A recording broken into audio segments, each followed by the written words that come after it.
Hi everyone, welcome back to my YouTube channel. If you're new here, please go ahead and click the subscribe button, and if you're a returning subscriber, welcome back. So as you can see, I'm not alone today. I have a special guest, as I promised, to have a phenomenal woman in different STEM fields, and today we're going to be having one. So if you're interested in this video, keep watching.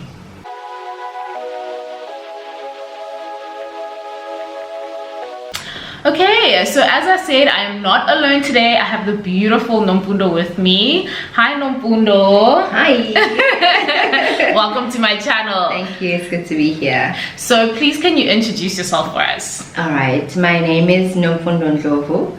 I am from Ndwedu. I was born in Ndwedu. I grew up in Stenga, north coast of Durban, and I am now a mother, a lecturer, a businesswoman, and a sister.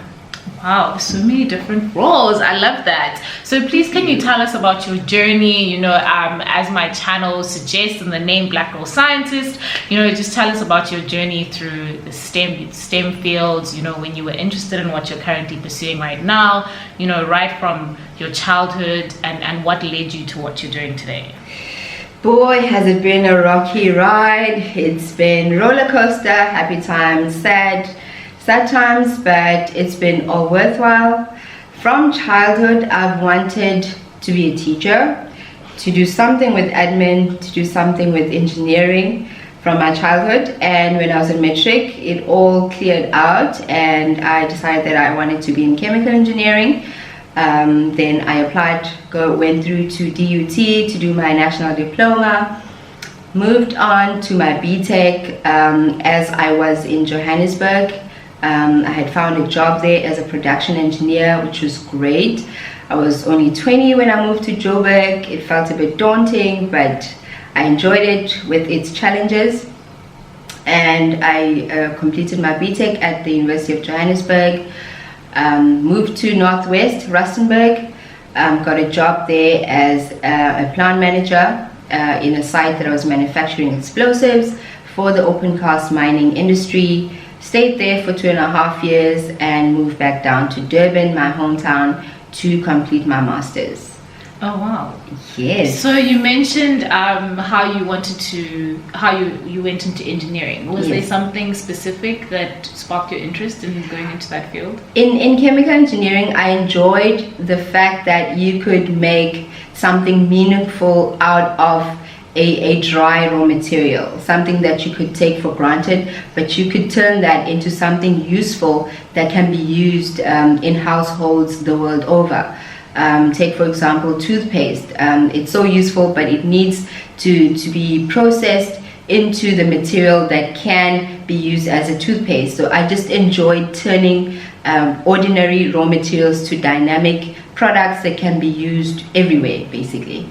Oh wow. So how did you come into that? Was it from chemistry at school, physics, like what? Chemistry, even though it was so difficult for me, but I enjoyed learning and seeing new materials evolving from basic raw materials. I enjoyed it, the magic of it, the whole reaction type of experience that we used to have in grade 10, 11 and 12. I think that's where I started to see that you could basically do anything if you know the right materials to mix and to create those fantastic products. That is so interesting. So it's like the Mentos and Coca-Cola, right? Yeah, Okay, so being a woman and a young woman, especially in the field, I mean, you mentioned you moved to Joburg when you were only 20. That is a very tender age. Yeah. So what kind of challenges have you faced as a woman, as a young black woman in the field, and how did you overcome these challenges? Sure, that was a tough one because when I was 20, I looked like I was 12 years old, literally. Because when I got there to industry, it was a manufacturing, fast-paced industry, and you basically had to be competent. You were hired from a different province, you came into this new province, and you had to be competent and prove that you are worthy of being hired in the first place. of course, you had like tribalism coming in there as well. Zulu coming into a different language type of environment. But I felt like it made me grow more than anything. Now I love all languages. I still speak Setswana, even though I left Rustenburg 5 years ago. I still love the diversity of our country and learning new cultures. So I had to basically grow up and put on my big girl panties, because if we had to carry 50 kgs, I literally needed to grow up and find some alternatives in still being competent, even though I was small and petite. So did you even weigh 50 kgs at the time? No. So it meant that I needed to get help from my colleagues, have a special relationship with them so that they can assist me in times like that, where you had to carry things like 50 kgs into a tank. And in this, I mean, you're carrying precious raw material, which is like platinum, rhodium, palladium, and you couldn't afford to drop that, and the pressure was just enormous. So how did you overcome that, like the pressure, the tribalism, everything that you've mentioned? Besides you saying you just kind of had to put on your big girl panties, it must come from, it's a very intrinsic thing, it must come from somewhere deep within you. Yes, I had to make a decision whether I was going to make it or I was going to go back home. So I sat down with myself and I told myself that there's no going back. I'm here now and I have to make that decision. I have to make it. I'm alone. I don't have family here in Joburg. So it was either sink or swim, and I decided to swim. Wow, that's so awesome. So can you tell us a little bit about your current roles now? Like, what are you currently doing? Now I am, first of all, a mother, very special role. A mother to my beautiful 3 kids that are in primary. I'm also a lecturer, full-time in the chemical engineering field. I am also a business woman, doing some consulting work in engineering, as well as the PhD. Yes. How can I forget this? Yes. So I'm in my 2nd year of my PhD in chemical engineering, and I'm totally enjoying it, even though it is also taking me to another uncomfortable zone of growth, I call it.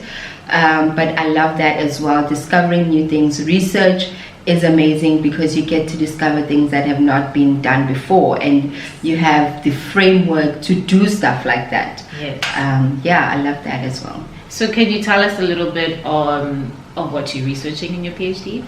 Okay, in my research, I am focusing on finding environmentally friendly solutions to using coal finds.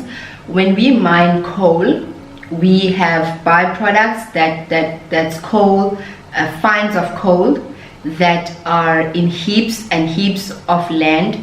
Basically, they are less efficient when you burn them. So it means that if we have a choice between chunk coal and fine coal, we'll always choose chunk coal, and which is what we've always been using. But this byproduct of coal fines has been building up over the years as we've been doing intensive coal mining, as you'll understand, because coal is our source of energy, our primary source of energy in our country. So we've got these piles of coal fines that need to be used up, because as they sit, they emit negative. So the coal fines that are sitting in heaps basically emit sulfur, which contributes to acid rain and also causes lung respiratory complications with persons that live in close proximity to those areas where these coal fines are dumped.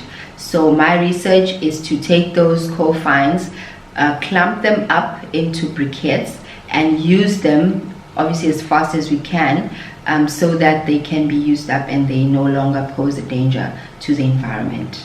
Okay, wow, that's really interesting. A huge thing now in research is this whole environmentally friendly and, you know, doing things that are good for our environment. So that's really, really interesting. Yeah. So you have so many different roles. So how do you juggle all of them? I mean, mom, lecturer, PhD candidate, business. Like how do you even get time for yourself when you need it?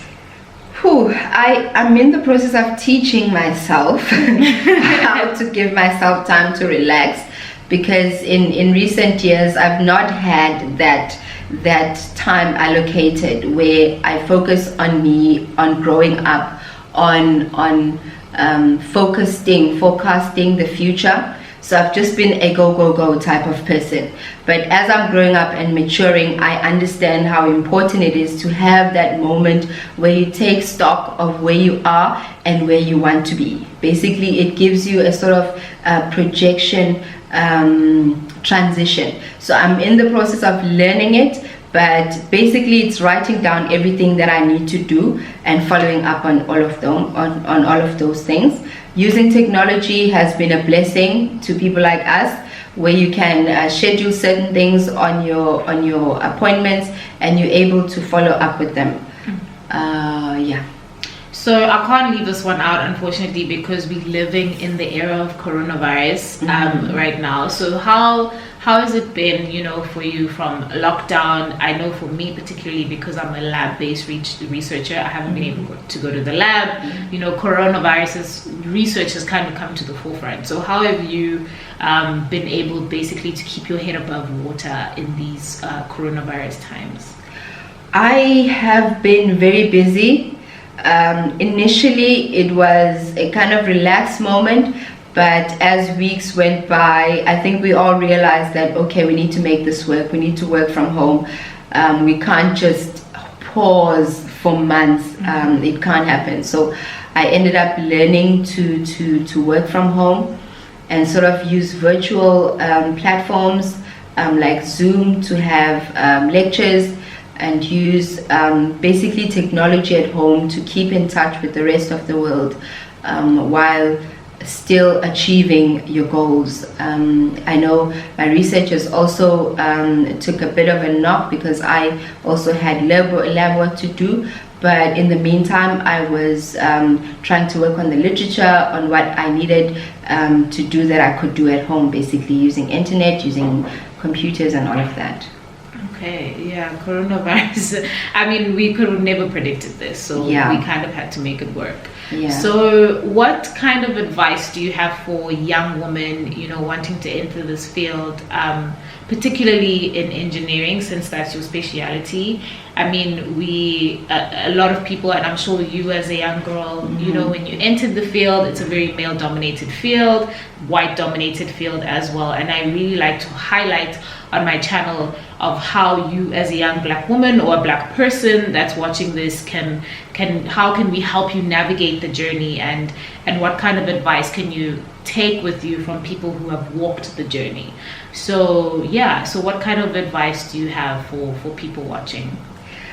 My advice is very weird. My advice is to be open-minded and never to have a certain carved out idea of what it's going to look like, because I feel like the moment you box it and it's not what you expected, and you kind of get disappointed.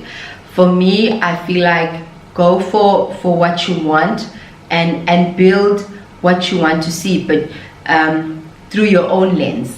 I want you to persevere. Obviously you need to be very persistent and consistent. Your competence is key. You always need to not necessarily prove yourself, but to always be someone that can hold your own, basically, so that people in your industry can actually rely on you getting the job done.